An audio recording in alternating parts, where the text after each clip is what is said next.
মার্কিন রণতরী ডুবাতে ডলফিন দিয়ে আত্মঘাতী হামলার চূড়ান্ত প্রস্তুতি সম্পন্ন করেছে ইরান। আমেরিকার বিলিয়ন ডলারের সোনার এবং রাডার সিস্টেমকে পুরোপুরি ব্যর্থ করে দেওয়ার জন্য হরমুজ প্রণালীতে নামানো হচ্ছে ইরানের গোপন বায়োলজিক্যাল টর্পেডো বা জৈব টর্পেডোর এক ভয়ঙ্কর ঘাতক স্কোয়াড। যে আমেরিকা ভেবেছিল তারা মিসাইল, ড্রোন আর পারমাণবিক রণতরী দিয়ে ইরানকে ভয় দেখিয়ে নতজানু করবে, সেই আমেরিকাকেই আজ সাগরের সবচেয়ে নিরীহ এবং বুদ্ধিমান প্রাণীটি দিয়ে দাঁত ভাঙা জবাব দেওয়ার জন্য প্রস্তুত ইরান। পেন্টাগনের জেনারেলরা আজ হতবাক।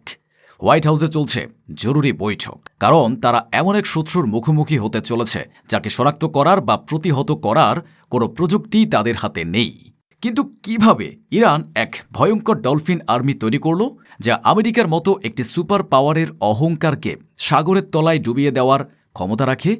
একটি সাধারণ ডলফিনকে কিভাবে প্রশিক্ষণ দিয়ে একটি বুদ্ধিমান ঘাতক বা আত্মঘাতী বায়োলজিক্যাল টর্পেডোতে পরিণত করা যায়, যা একটি বিলিয়ন ডলারের রণতরীকেও ধ্বংস করে দিতে পারে? এবং স্নায়ুযুদ্ধের অবসানের পর সোভিয়েত ইউনিয়নের সেই কিংবদন্তিতুল্য গোপন সামরিক ডলফিনগুলো কি তবে ইরানের হাতেই এসে পড়েছিল? এই অবিশ্বাস্য প্রতিশোধের পেছনের পুরো গল্প এবং ভয়ঙ্কর কৌশল জানতে ভিডিওটিতে একটি লাইক দিয়ে শেষ পর্যন্ত আমাদের সাথেই থাকুন।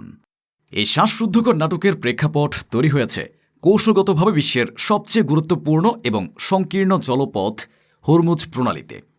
একদিকে ইরান তার সার্বভৌমত্ব এবং অর্থনৈতিক অধিকার রক্ষার জন্য এই জলপথে অবরোধ বহাল রেখেছে। অন্যদিকে ইরানকে আর্থিকভাবে ক্ষতিগ্রস্ত করতে এবং বিশ্ব থেকে বিচ্ছিন্ন করতে আমেরিকার নৌবাহিনী ওমান সাগরে ইরানের উপকূলীয় বন্দরে আসা যাওয়া করা সকল বাণিজ্যিক জাহাজের উপর এক কঠোর অবরোধ জারি করেছে। উভয় পক্ষের এই পাল্টাপাল্টি অবরোধের কারণে পুরো অঞ্চল এখন এক বারুদের স্তূপের উপর বসে আছে। যে কোনো মুহূর্তে একটি ছোট্ট স্ফুলিঙ্গ থেকেই এক ভয়াবহ যুদ্ধ শুরু হয়ে যেতে পারে। এই উত্তেজনাকে আরও বাড়িয়ে দিয়েছে মধ্যপ্রাচ্যের অঞ্চলে দুটি মার্কিন বিমানবাহী রণতরীর উপস্থিতি। প্রতিরক্ষা দপ্তর পেন্টাগনের নির্দেশে ইউএসএস জেরাল্ড ফোর্ড এবং ইউএসএস ডোয়াইট ডি আইজেনহাওয়ার এই দুটি ভাসমান শহরের মতো বিশাল রণতরী এবং তাদের সহযোগী ডেস্ট্রয়ার, ক্রুজার এবং সাবমেরিনগুলো পারস্য উপসাগরের মুখে টহল দিচ্ছে। তাদের উদ্দেশ্য একটাই, ইরানকে ভয় দেখিয়ে আলোচনায় আসতে বাধ্য করা। কিন্তু ইরান ভয় পাওয়ার বদলে পাল্টা আক্রমণের এমন এক প্রস্তুতি নিয়েছে যা পেন্টাগনের জেনারেলদের রাতের ঘুম হারাম করে দিয়েছে। তেহরান থেকে সুস্পষ্ট বার্তা দেওয়া হয়েছে, যদি যুক্তরাষ্ট্র পুনরায় একটিও গুলি চালানোর ভুল করে, তাহলে উপসাগরীয় অঞ্চলে থাকা মার্কিন নৌবাহিনীর প্রতিটি জাহাজকে এক জীবন্ত কবরস্থানে পরিণত করা হবে। আর এই ভয়ঙ্কর প্রতিশোধ নেওয়ার জন্যই ইরান ব্যবহার করতে চলেছে তাদের সবচেয়ে গোপন, সবচেয়ে অবিশ্বাস্য এবং সবচেয়ে অপ্রতিরোধ্য অস্ত্র ডলফিন আর্মি। ইরানের এই ভয়ঙ্কর কৌশলের শিকড় লুকিয়ে আছে স্নায়ুযুদ্ধের শীতল দিনগুলোতে। 1970-এর দশকে সোভিয়েত ইউনিয়ন এবং আমেরিকা উভয় পরাশক্তি ডলফিন, সিল এবং অন্যান্য সামুদ্রিক প্রাণীকে সামরিক কাজে ব্যবহার করার জন্য বিলিয়ন বিলিয়ন ডলারের গোপন প্রকল্প শুরু করে। সোভিয়েত নৌবাহিনী ক্রিমিয়ার সেভাস্তোপোলে অবস্থিত একটি গোপন ঘাঁটিতে শত শত ডলফিনকে এক ভয়ঙ্কর ঘাতক হিসেবে প্রশিক্ষণ দিত। এই ডলফিনগুলোকে প্রশিক্ষণ দেওয়া হতো শত্রু ডুবুরিদের খুঁজে বের করে তাদের হত্যা করার জন্য, সমুদ্রের নিচে পেতে রাখা মাইন শনাক্ত করার জন্য এবং সবচেয়ে ভয়ঙ্কর যে কাজটি তা হল শত্রুর জাহাজের গায়ে লিম্পেট মাইন বা চৌম্বকীয় মাইন লাগিয়ে দেওয়ার জন্য। এই ডলফিনগুলো ছিল সোভিয়েত নৌবাহিনীর এক নীরব এবং কার্যকর অস্ত্র। কিন্তু 1991 সালে সোভিয়েত ইউনিয়ন পতনের পর ইউক্রেনের কাছে চলে যাওয়া এই ডলফিন প্রোগ্রামের তহবিল বন্ধ হয়ে যায়। অর্থের অভাবে ইউক্রেন এই প্রশিক্ষিত সামরিক ডলফিনগুলোকে বিক্রি করে দেওয়ার সিদ্ধান্ত নেয়। আর এখানেই ইরান তার মাস্টার স্ট্রোকটি দেয়। বিভিন্ন আন্তর্জাতিক গোয়েন্দা সূত্র, বিশেষ করে এশিয়ার টাইমসের মতো নিরাপত্তা বিশ্লেষক প্ল্যাটফর্মের রিপোর্ট অনুযায়ী 2000 সালের দিকে ইরান গোপনে ইউক্রেন থেকে প্রায় 1 ডজন প্রশিক্ষিত কম্ব্যাট ডলফিন এবং তাদের বেশ কয়েকজন প্রশিক্ষককে কিনে নেয়। এরপর থেকে ইরানের বিপ্লবী গার্ড বাহিনী বা আইআরজিসির তত্ত্বাবধানে কাস্পিয়ান সাগরের তীরে অবস্থিত একটি গোপন নৌঘাঁটিতে তার নিজস্ব ডলফিন স্কোয়াড তৈরি করে চলেছে। তারা সোভিয়েত প্রযুক্তি এবং প্রশিক্ষণের সাথে নিজস্ব কৌশল যুক্ত করে এই ডলফিনগুলোকে আরও বেশি ভয়ঙ্কর করে তুলেছে। এখন প্রশ্ন হল, এই বায়োলজিক্যাল টর্পেডো কিভাবে কাজ করে? ইরানের পরিকল্পনা অনুযায়ী প্রতিটি বিশেষভাবে নির্বাচিত এবং প্রশিক্ষিত ডলফিনের মাথায় একটি করে শক্তিশালী হাই এক্সক্লুসিভ লিম্পেট মাইন বেঁধে দেওয়া হবে।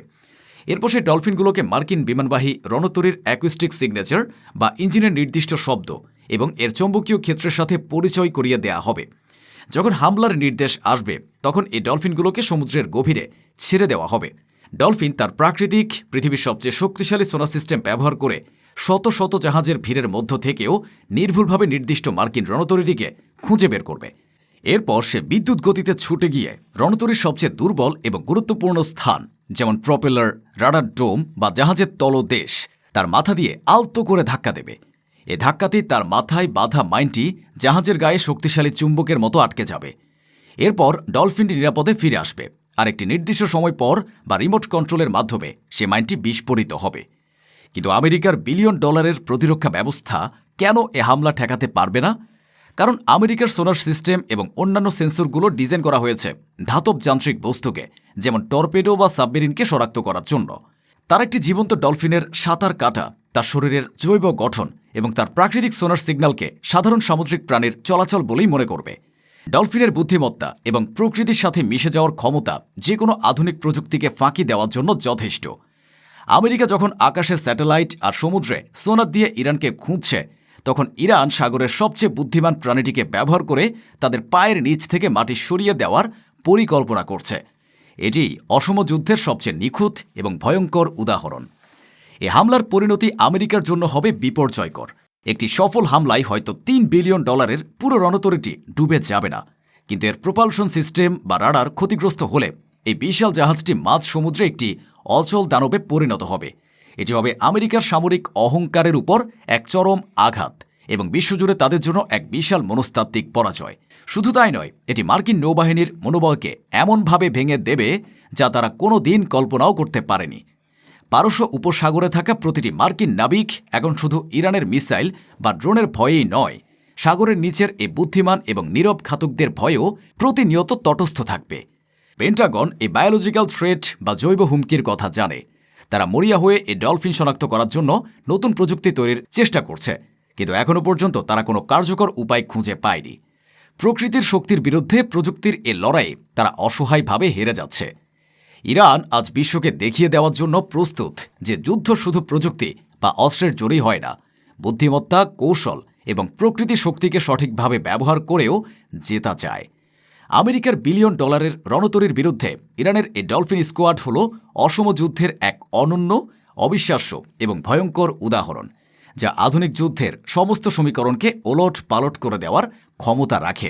এখন প্রশ্ন আপনাদের কাছে, আপনারা কি মনে করেন ডলফিন দিয়ে আত্মঘাতী হামলা চালানোর এই ভয়ঙ্কর পরিকল্পনা সফল হতে পারে?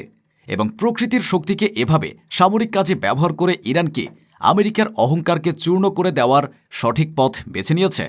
কমেন্টে আপনার মূল্যবান মতামত জানিয়ে ইরানের এই অবিশ্বাস্য কৌশলের প্রতি আপনার সমর্থন জানান।